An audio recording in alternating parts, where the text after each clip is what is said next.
Hello and welcome to Critical Penetrator. Today we're going to have a look through the hero ships that have been released recently for Dropfleet Commander.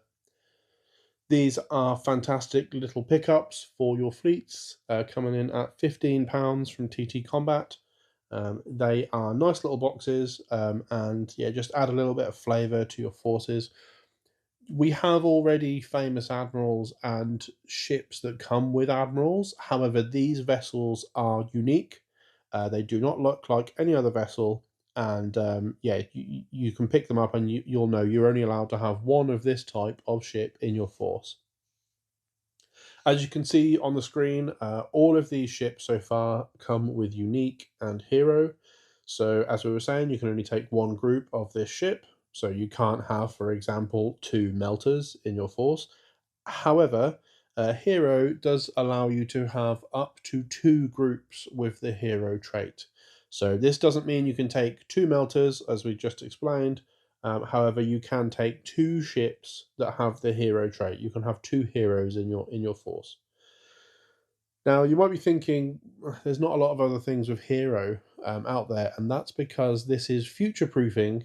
Um, there are going to be other ships that come out which have the hero quality, and we've seen some of them in the Discord. So if you're not over in the Discord and you want to see these ships, they do post up little previews of these things sometimes, and it's very worth, if you're into the game, it's very worth being there and checking it out. So the first ship we're going to talk about is the Anode, the Melter. Coming in at 93 points. It's actually quite cheap for what it does.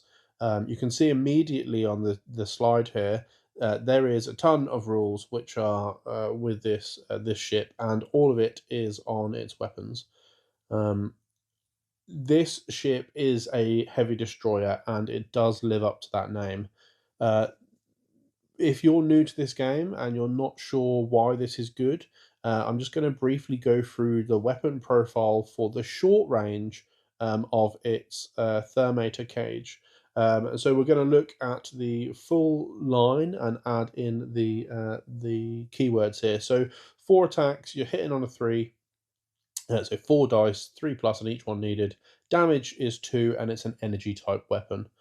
However, close action means it can only be fired if your target is within your 8-inch scan. Overcharge means that you can choose to overcharge this weapon before you fire it, and you can double its damage. So it will turn to damage 4. The downside to this is if you roll 6s on your lock dice, you're going to be damaging yourself at your unmodified damage. So you do have the potential to kill yourself because you only have 7 hull. So if you're to roll 4 dice and get 6s on all of them, you will kill yourself. However, you will be doing 4 damage per shot into the enemy, and with Scald 3. Scald 3 is the thing that really pushes this to the maximum. Damage 4 is big. However, if you're going into battleships or something which has a decent save, a decent energy save, a 3 up or a 2 up, it's highly probable that a good amount of that damage is going to be negated, especially if it's got a backup save as well. However, Scald 3 is meaning that you're reducing the energy save of the opponent by 3. It caps out at 6, so they're always going to get a 6 up save, but this is going to really push through that damage. And if you can think, it has the potential to put out 16 damage doing this. Yes, it's a relatively short range. Its effective range is going to be 16 because of the thrust 8 and the scan of 8. However, this isn't something that you should ignore on the table. If this is coming towards one of your flagships, one of your battleships, any cruisers, it's highly likely that this is going to kill it. So yeah, I would be concerned about this if I was playing against it on the table.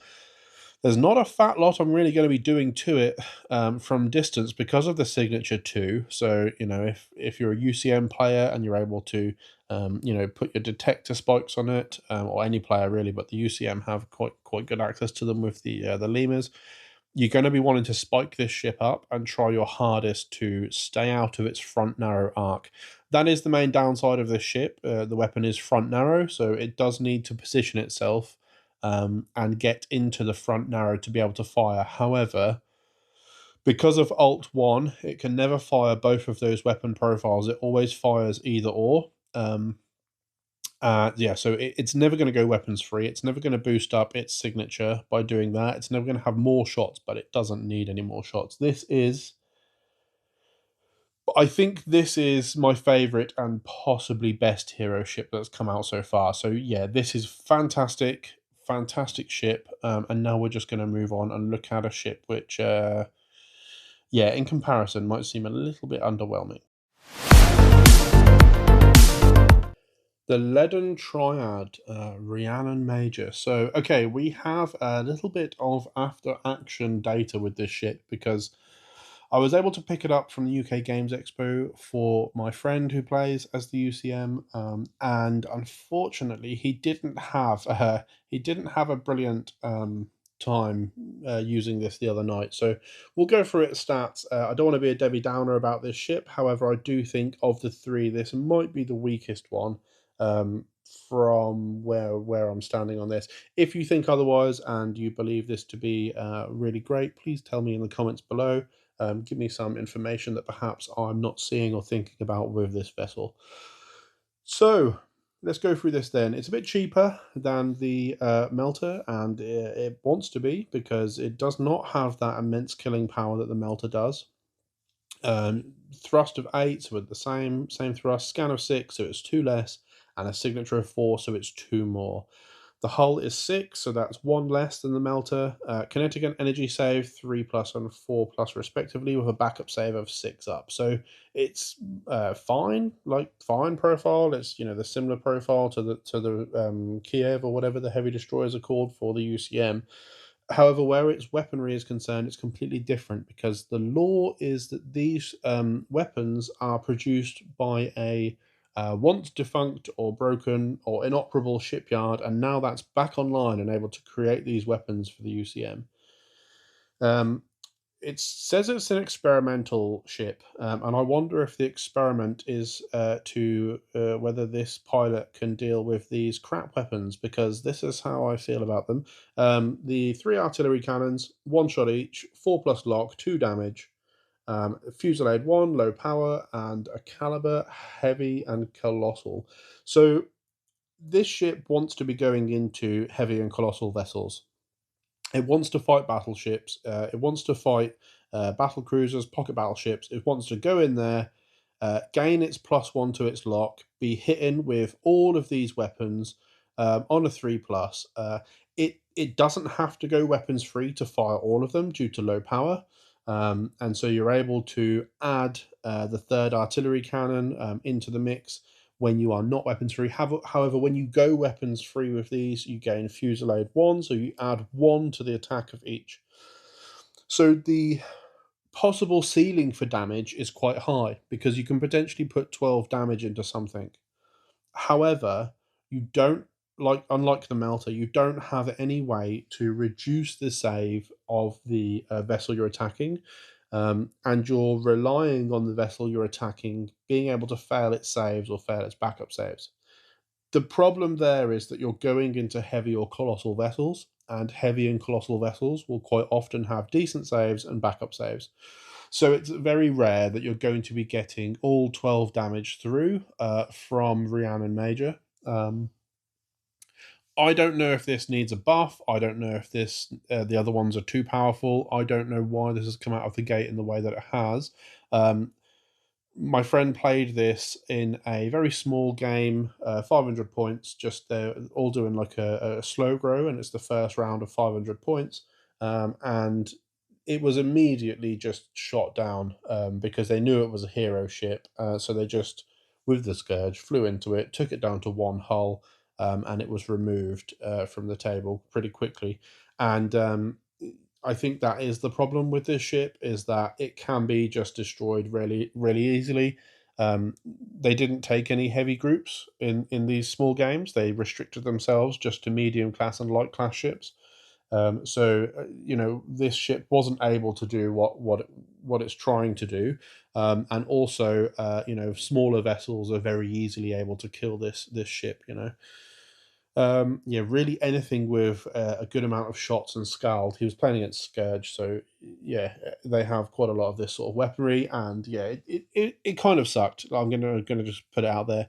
More testing data is needed. He's going to need to play this quite a few more times before we can make a decision on whether this is a good or a bad ship. But so far, at the moment, looking at the stats, having conversations about it with the playgroup, and just how it performed on the table in its first outing, it's not looking like Rhiannon Major is pulling up any trees, which is sad. But then again, the UCM seem to get everything cool, so maybe this one is just going to be their one to whiff.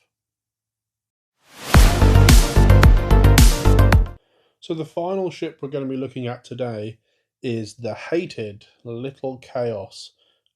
This is a cool ship. I think this is my favorite looking of the vessels. I like how the Scourge ships look. And yeah, we're just going to go straight into the stats of this ship because there's quite a bit, and we're just going to talk about how this is playing out. There is a gentleman at the club who is playing a Scourge who has the this vessel. I had a brief chat with him whilst he was playing his game just about how it was going with this ship, so we'll share that here as well. Coming in at 90 points, so this is more points than the Triad. You know, I think with the amount of stuff that's going on for this, is probably 90 points is probably where it needs to sit. Thrust of 10, so we are quick. A scan of 6, same effective threat range as the melter, so 16, just done in different way. Signature of 5, hull of 8, energy save of 4, kinetic save of 5, and a backup of a 6 plus. Cloak 1, which is excellent. Stealth, which is also excellent. Yeah, this is something which the Scourge do quite well. And whilst I'm recording this, my cat is doing his absolute best to put me off. So we're going to keep on pushing through, despite his insistence that I must feed him. So we're going with yeah, cloak, so it can only have a maximum of 1 spike, and stealth, so while it's on silent running, which will remove your spikes, it can still fire a weapon, which is very interesting because this has some very good weaponry. As you can see, it's got 3 weapon profiles: 1 energy, 1 core, and 1 kinetic weapon. Great spread of weapons. It can go into anything, can be useful. The main both of the energy and the kinetic have got scald, and the core and the kinetic are both close action. So we know from looking at the melter, close action, you need to be within your scan range to use them, and the scan range is 6. However, because it's a thrust of 10, and it's this is front and side as well, so it's easier to use. But because it's a thrust of 10, it's, you know, 16 inches possible threat range with this. The big part of this is that the core damage weapon has crippling, and this is a great little rule to have. All you need to do is a point of damage with a critical hit. So you just need to score at least 1 critical hit in your lock pool, and then just have some damage go through. Now, the damage is more than likely to go through because it's a core damage type. So unless it has a backup save, there's no way for it to save this. And because you don't have a crippling effect listed, you're just going to roll on the crippling effect table. Crippling effect table is pretty big, pretty good, actually, and there's lots of little things on here which can be a real pain in the bum. You do have the opportunity to gain, I think it's an 11 plus for the one that puts you into orbital decay, and orbital decay has been changed now to only be repairable on a 6. So if you're a big chunky ship and you've been put into orbital decay, you're going to be having a bad time because it's difficult to get out of that, and you're taking D3 damage per turn or per activation. Whenever you're finished your activation, you take the D3 damage.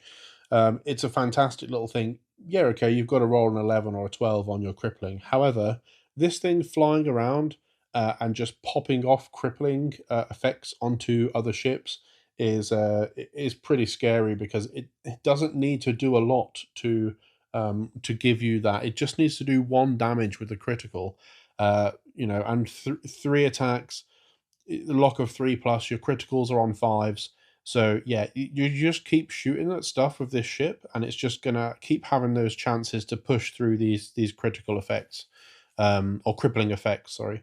So yeah, great little ship. Um, you can't even really spike it up because cloak. Obviously, you can only have 1 spike on this ship. Yeah, I mean the signature of 8 that would be, which is big but not massive. So yeah, I mean, if that's the maximum it can ever get to. If this ship gets caught by anything, it's only got 8 hull. Kinetic save is pretty pants. Energy save is like, completely 50-50, and a backup save of 6. You can probably kill this if you dedicate into it. If you put any half decent vessel, even a PHR vessel with a light caliber, or something like that, is going to be going into this and probably killing it because of the amount of shots that it can put out. But until then, it's going to be a massive nuisance. And that's exactly what I think these ships need to be. They need to be a nuisance to things around them. This isn't going to go into a battleship and kill it, but it could very easily go into a battleship and give it a crippling damage effect. And it's just so valuable. Yeah, it's just so valuable as part of a faction which can add so much fire and just chaos on the table.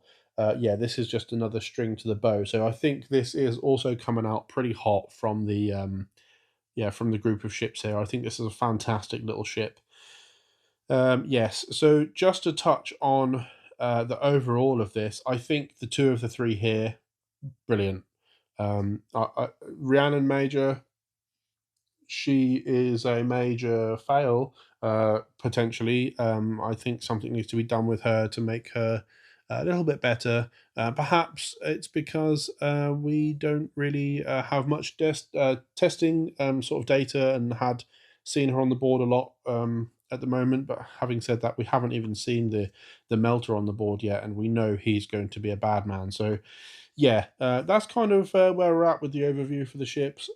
Yeah, so thank you for watching the video. If you've come this far, please subscribe to my channel, give us a like, share us around to whoever you might think will enjoy this content.